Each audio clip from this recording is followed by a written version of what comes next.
Hello everyone, welcome to our channel achievers academy. उम्मीद करता हूँ कि आप सभी लोग अच्छे होंगे। इस वीडियो में हम केवीएस टीजीटी साइंस की जो वैकेंसी आउट हुई है उसके रिगार्डिंग हम कंप्लीट डिस्कशन करने वाले हैं कि जो टीजीटी साइंस में कितनी वैकेंसी निकली है, क्या पेपर का पैटर्न रहेगा, क्या सिलेबस रहने वाला है, क्या उसका सिलेक्शन प्रोसेस है, क्या एलिजिबिलिटी क्राइटेरिया है। वो सारी की सारी इन्फॉर्मेशन हम इस वीडियो में डिस्कस करने वाले हैं। माई सेल्फ ललित पाबड़ा, और मैं इस कोर्स में आपको फिजिक्स पढ़ाने वाला हूँ, तो ये मेरे बारे में कुछ इन्फॉर्मेशन है। चलिए स्टार्ट करते हैं वीडियो को। हम जो अभी अचीवर्स एकेडमी पे केवीएस टीजी साइंस के लिए जो हम कोर्स लॉन्च कर रहे हैं, चाहे कोई भी बच्चा, चाहे वो एससेट टीजीटी के लिए भी प्रिपेयर कर रहा है, या टीजीटी स्क्रीनिंग के लिए कर रहा है, या आरपीएससी सेकंड ग्रेड के लिए कर रहा है, या एनवीएस के लिए कर रहा है, यानी कि कोई भी अगर वो कम्पिटिटिव एग्जाम टीजीटी लेवल का अगर साइंस के लिए प्रिपेयर कर रहा है, तो ये जो हमारा कोर्स है वो सबके लिए क्या है, एप्लीकेबल रहेगा। ठीक है, चलिए अब हम स्टार्ट करते हैं। जो केवीएस की रिक्रूटमेंट है, रिक्रूटमेंट जो बॉडी है हमारी वो कौन सी है, केंद्रीय विद्यालय संगठन है। पोस्ट इसमें हमारी टीचिंग एंड नॉन टीचिंग दोनों की हमारी पोस्ट है। आप सभी को पता है कि जो टोटल पोस्ट हमारी अब की बार निकली है वो 13,404, यानी कि 13,404 हमारी पोस्ट निकली है, जिसमें से 304 जो वैकेंसी है वो हमारी क्या है, टीजीटी साइंस की इसमें है। बहुत बढ़िया है, बहुत अच्छा गोल्डन चांस है, इस चीज़ को हम फाइट करेंगे।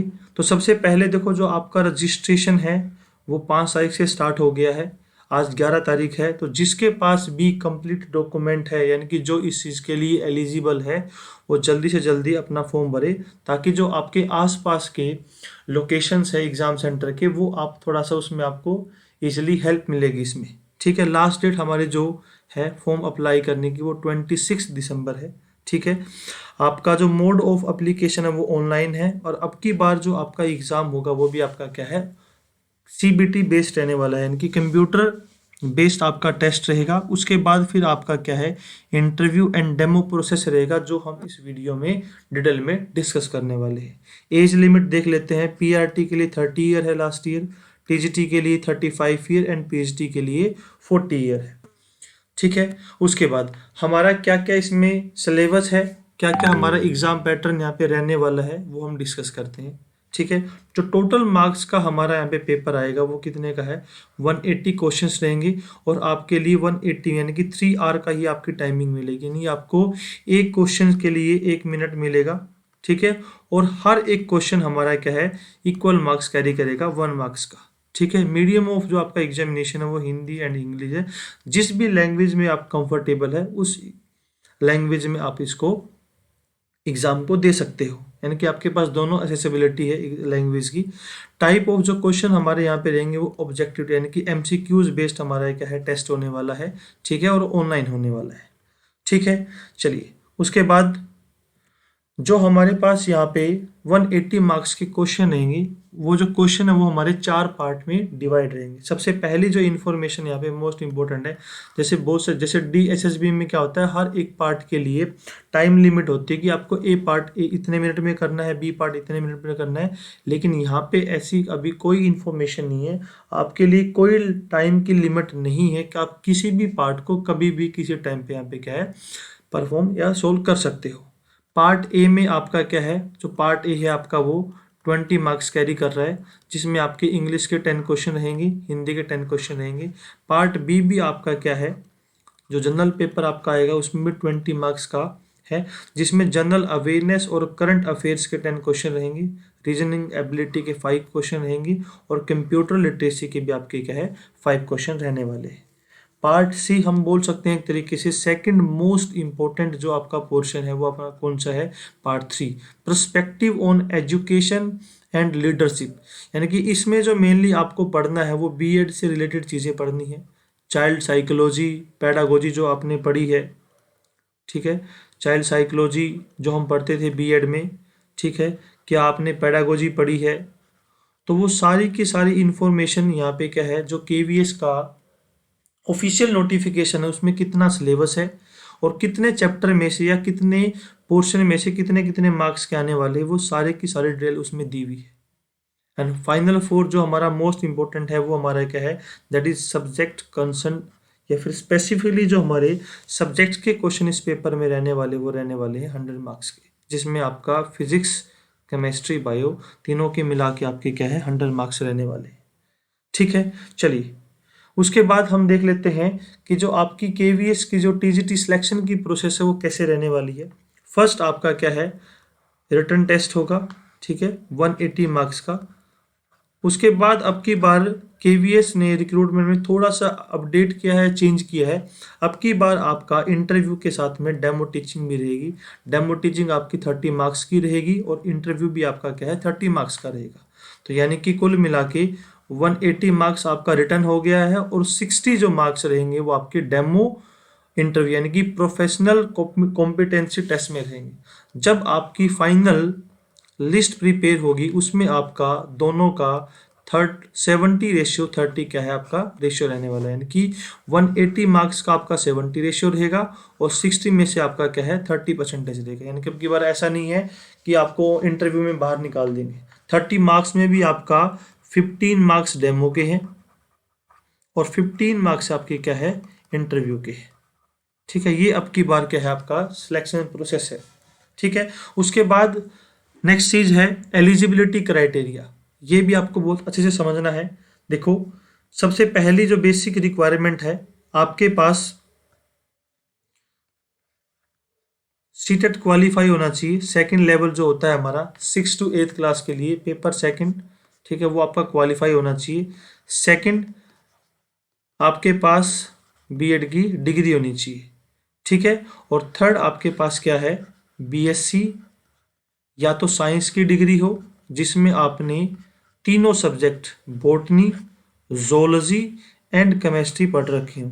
अगर किसी इन द केस अगर कोई बच्चा हमारा क्या है ऑनर्स डिग्री का है, मान लेते हैं अगर किसी बच्चे के पास बीएससी केमिस्ट्री ऑनर्स की है उसने, तो उसके अंदर उसने ये दो सब्जेक्ट बाकी के जो बचे हैं बॉटनी एंड जोलॉजी, ये आपको एज ए एक्स्ट्रा सब्जेक्ट में उसने उस बच्चे ने उस कोर्स में पढ़े हो, तभी आप इस चीज़ के लिए क्या है एलिजिबल रहने वाले हो। और सबसे मोस्ट इम्पोर्टेंट बात क्या है कि जो भी आपके पास डॉक्यूमेंट या आपकी डिग्री है वो 26 दिसंबर से पहले के आपके पास हो। यानी कि ऐसा नहीं कि आपने फॉर्म आज भर दिया है लेकिन आपके पास अभी बीएड की डिग्री आई ही नहीं है, तो आपकी डिग्री वही वैलिड रहेगी जो 26 दिसंबर से पहले पहले आपके पास होगी। ठीक है, अगर उसके बाद अगर आता है तो फिर वो आप एलिजिबल उसके लिए नहीं रहोगे। ये बात इन्होंने देखो स्पेशल मेंशन भी कर रखी है कि the applicant should have study botany, zoology and chemistry at degree level, या तो आपके पास सिंपल बीएससी की डिग्री हो।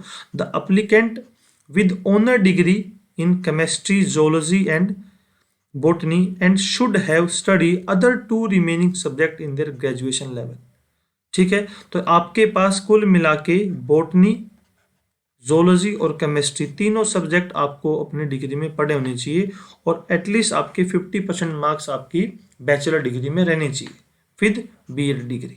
ये आपका बेसिक एलिजिबिलिटी क्राइटेरिया है जो यहाँ पे टीजीटी साइंस की पोस्ट के लिए है। अब जो मेन चीज है यहाँ पे वो हम डिस्कस कर लेते हैं, साइंस का सिलेबस जो मैं डिटेल में डिस्कस करना है। ठीक है, देखिए अब की बार केवीएस का जो लेवल है उन्होंने थोड़ा सा इंक्रीमेंट किया है।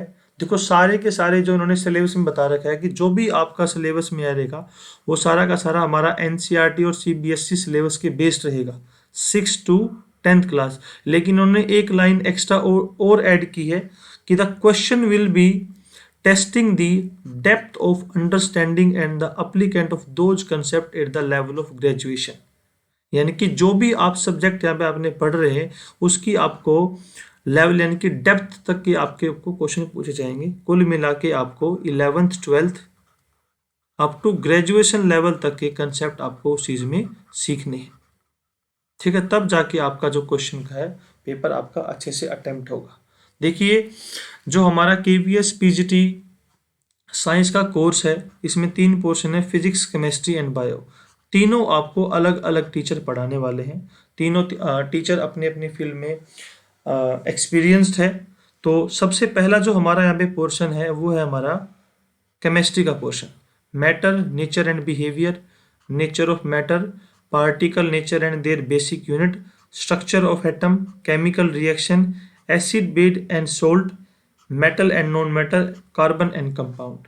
ठीक है, यानी कि ये जो हमारा पोर्शन है ये हमारा क्या है, केमिस्ट्री का पोर्शन है। और केमिस्ट्री आपको यहाँ पे पढ़ाने वाले हैं अनिल सर। अनिल सर अभी अचीवर्स एकेडमी ऐप पे पढ़ाते हैं। ठीक है, वो अभी जो पीजीटी केमिस्ट्री का कोर्स ले रहे हैं वो अनिल सर हैं। वो आपको ग्रेजुएशन लेवल तक आपको टीजीटी में पोर्शन आपको करवाएंगे। ठीक है, उसके बाद है हमारा बायो का सेल,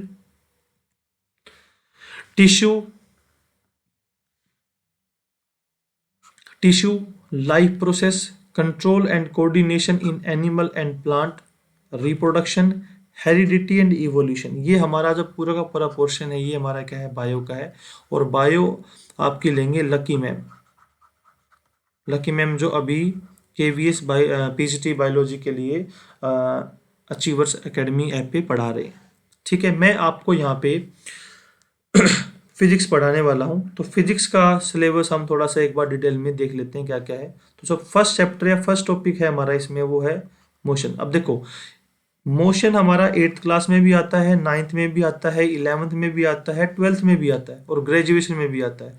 तो इन द सेंस क्या है कि हमें बिल्कुल बेसिक से स्टार्ट करके उस टॉपिक को हमें डेप्थ लेवल तक जाना है, ताकि हम उसका प्रैक्टिकल यूज क्या है।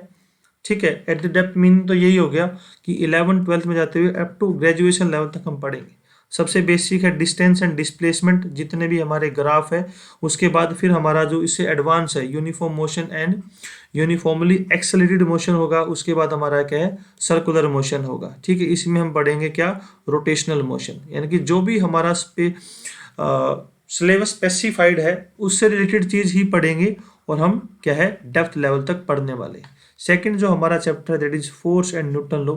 इसमें भी देखो फोर्स, मोशन, मोमेंटम, ठीक है, एक्सेलेरेशन। तो न्यूटन के सारे लॉ, इनर्शिया के बारे में कंसेप्ट पढ़ेंगे। ठीक है, बेसिक से लेके डेप्थ लेवल तक हम अप टू 11 12 ग्रेजुएशन तक हम उस चीज को स्टडी करने वाले हैं। नेक्स्ट चैप्टर है हमारा ग्रेविटेशन, फ्लोटेशन। फ्लोटेशन में हम मेनली हमें यहाँ पे क्या है, फ्लूइड मैकेनिक्स को पढ़ना है। उसके बाद है वर्क, एनर्जी एंड पावर। ठीक है, वर्क डन क्या होगा, एनर्जी क्या होगी, power, kinetic energy, potential energy, law of conservation of energy. यानी कि बेसिक से लेके और डेप्थ लेवल तक हम हर एक टॉपिक को बिल्कुल डिटेल में यहाँ पे क्या है स्टडी करने वाले हैं। साउंड है, ठीक है, नेचर ऑफ साउंड क्या है, प्रोपागेशन क्या है, ठीक है, स्पीड ऑफ साउंड की अलग अलग मीडियम में कैसे डिपेंड करती है। ठीक है, इनकी एप्लीकेशंस पढ़ेंगे हम। रिफ्लेक्शन ऑफ साउंड, इको भी है, मल्टीपल रिफ्लेक्शन भी होते हैं। ठीक है, अल्ट्रासाउंड, इंफ्रासोनिक वेव, इन सब की एप्लीकेशन हम डिटेल में फिजिक्स में स्टडी करेंगे। उसके बाद जो हमारा नेक्स्ट चैप्टर है that is effect of current. ठीक है, मेनली हमें दो तरीके के करंट पढ़ने हैं, एसी और डीसी। इन दोनों के बीच में मेनली हमें डिफरेंस पढ़ना है। यानी कि हमारे पास 3 तरीके की इफेक्ट हैं जो डीसी करंट देता है। ठीक है, कौन कौन से हैं, केमिकल इफेक्ट, मैग्नेटिक इफेक्ट और हमारा क्या है, हीटिंग इफेक्ट। अब इन तीनों की हमें अलग से स्टडी करनी है। देखो सबसे पहले क्या है, इलेक्ट्रिक करंट क्या है, पोटेंशियल बेसिक बारे में, Ohm's law, resistance series and उसका क्या है, पैरेलल कॉम्बिनेशन है। ठीक है, पावर को भी हम सीरीज एंड पैरेलल कॉम्बिनेशन में यहाँ पे पढ़ने वाले हैं। तो जो प्रैक्टिकल यूज में है हमारे करंट के बारे में, और जो मेनली हमारा थ्योरेटिकल और प्रैक्टिकल फॉर्मेट में एसी और डीसी करंट है, वो सारी की सारी चीज़ें हम इस चैप्टर में पढ़ने वाले हैं। मैग्नेटिक इफेक्ट ऑफ करंट ये पूरा अलग से चैप्टर है जो हमारा 10th क्लास में आता है। ठीक है, यानी कि मैग्नेटिक फील्ड का हम बिल्कुल बेसिक से लेके एडवांस लेवल तक सारी की सारी चीज़ें हम इस चैप्टर में पढ़ने वाले हैं। ठीक है, इनकी एप्लीकेशन, इलेक्ट्रिक जनरेटर, ठीक है, ये जो हम बेस रहेगा हमारा domestic electric circuit, advantage of AC over DC. तो इन दोनों के दोनों चैप्टर में हमारा क्या है, करंट के बारे में ही हमारी पूरी की पूरी क्या है इन्फॉर्मेशन रहने वाली है। ठीक है, टॉपिक के साथ में हम क्या है क्वेश्चंस को डिस्कस करने वाले हैं। फूड प्रोडक्शन है, प्लांट एंड एनिमल ब्रीडिंग। ठीक है, सिलेक्शन फॉर क्वालिटी इम्प्रूवमेंट्स। ठीक है, प्रोटेक्शंस जो जो हमारी फ्रॉम पेस्ट एंड डिजीज रहेगी, वो सारी की सारी चीज़ें हम इस चैप्टर में पढ़ने वाले हैं। नेचुरल फेनोमिना, यानी कि ये जो हमारा चैप्टर है ये हमारा सारा का सारा कनेक्टेड है ऑप्टिक्स से। ठीक है, यानी कि लाइट के बारे में, जो लाइट की प्रॉपर्टी होती है हमारी that is reflection. Reflection of light, refraction of light हमारा है, ठीक है, रिफ्रैक्शन ऑफ लाइट। अब उसके साथ में हमारे स्फेरिकल मिरर है, लेंसेज हैं, लेंस हमारे हैं सारे के सारे, ठीक है। यहाँ पे देखो प्रिज्म का कंसेप्ट भी है। तो कुल मिला के हमें बिल्कुल अप टू 11th-12th में जो हमारी ऑप्टिक्स आती है, ठीक है, वो अच्छे लेवल से हमें यहाँ पे क्या है चीज़ें क्लियर करनी है, ठीक है। स्कैटरिंग ऑफ लाइट है हमारा, यहाँ पे देखो डिस्पर्जन ऑफ लाइट है, magnification power of lens and application in our daily human eye, इन्होंने अलग से स्पेसिफाई कर रखा है। तो यानी कि सारी की सारी जो इस चैप्टर में हमें क्या है ऑप्टिक्स के बारे में स्टडी करना है। और लास्ट जो हमारा चैप्टर यहाँ पे दैट इज आवर इन्वायरमेंट, ठीक है। तीनों हमारे टॉपिक है that is physics, chemistry and bio. तीनों को आपको 3 टीचर बिल्कुल अच्छे से और डेप्थ लेवल में आपको यहाँ पे क्या है पढ़ाएंगे, ठीक है। अब मैं किस तरीके से पढ़ाता हूँ या मैं कोई भी चीज़ पढ़ाता हूँ तो मैं किस किस तरीके से या फिर हम अपने कोर्स में किस किस तरीके से मूव करेंगे, बिल्कुल बेसिक से स्टार्ट करेंगे। अब स्टार्ट करेंगे 9 to 10th और एडवांस लेवल तक 11th-12th up to graduation level तक मूव करेंगे अकॉर्डिंग टू टॉपिक, कि हमारा अगर टॉपिक है वो ग्रेजुएशन लेवल तक मूव कर रहा है, ठीक है, तो ग्रेजुएशन लेवल तक मूव करेंगे। अगर आपको जो मैंने आपको पढ़ाया अगर आपको उसके अलावा भी कुछ अगर ग्रेजुएशन लेवल का पढ़ना है, ठीक है, तो उसकी आपको पीडीएफ प्रोवाइड करवा दी जाएगी टेलीग्राम लिंक पे, ठीक है। चैप्टर वाइज सबसे पहले थ्योरी पढ़ेंगे, थ्योरी के साथ में हम न्यूमेरिकल करेंगे, ठीक है। आपको घर के भी लिए प्रैक्टिस के लिए भी आपको जो भी कंटेंट है उसकी आपको पीडीएफ दी जाएगी, ताकि आप घर पे जाके उसको रिवाइज मतलब घर आप बैठ के रिवाइज कर सको, ठीक है। और हर एक टॉपिक वाइज हमारे जो प्रीवियस ईयर क्वेश्चन है उसको भी हम क्या है यहाँ पे डिस्कस करेंगे, टॉपिक वाइज करेंगे। ये मेरी स्ट्रेटजी है, ठीक है। उसके बाद हमारे पास एक और है अबाउट सोनू मैम। मैं और सोनू मैम दोनों ही आपको टीजीटी साइंस में फिजिक्स का पोर्शन और पीजीटी फिजिक्स में हम दोनों आपको मिलके पढ़ाने वाले हैं, ठीक है। हम दोनों लोग कोशिश करेंगे कि फिजिक्स की जो आपकी अंडरस्टैंडिंग लेवल है वो आपका डीप हो और हम आपके सारे के सारे कंसेप्ट और डाउट को क्लैरिफाई करने के लिए बिल्कुल अपना 100% देंगे, ठीक है। मेरी तरफ से क्या टिप्स एंड ट्रिक्स रहने वाले हैं जो मैं अक्सर अपने कोर्स में करवाता हूँ। सबसे पहले जो भी चीज़ देखो आप पढ़ने वाले हो उसके मेक प्रॉपर नोट्स, उस विद प्रॉपर प्लानिंग आपको वो चीज़ें समझनी है, ठीक है। उसके बाद नॉलेज को परमानेंट करने के लिए रिवीजन इज रिक्वायरमेंट, ठीक है। आपको रिवीजन करना है, साथ में क्वेश्चन करने हैं। उसके बाद फिर आपको खुद का रिव्यू करना है कि आप कौन से वाले पोर्शन में क्या है वीक हो, उसको आपको दोबारा से रिवाइज करना है। और सबसे मेन फैक्टर इस चीज़ का क्या है, स्टे मोटिवेटेड, मोटिवेट रहना है, ठीक है। क्योंकि कभी कभार ऐसे टॉपिक रहते हैं जो कभी कभार एक टाइम में समझ में नहीं आते, लेकिन प्रैक्टिस करोगे मोटिवेट रहोगे तो वो चीज़ें बिल्कुल ईजिली क्या है हो जाएगी, ठीक है। तो ये हम मेरी तरफ से था जो मुझे लगता है आपसे डिस्कस करना चाहिए था। हालांकि आई थिंक मैंने आपसे सारे के सारे टॉपिक आई थिंक मैंने कवर कर दिए होगी, ठीक है। अगर फिर भी अगर आपका कोई टॉपिक रह गया है, कुछ आपको पूछना रह गया, कोई डाउट रह गया है, तो आप कमेंट में आप मेरे से पूछ सकते हो, ठीक है। Thanks for joining this session. जल्दी मिलेंगे किसी नेक्स्ट वीडियो के साथ में। Thank you so much.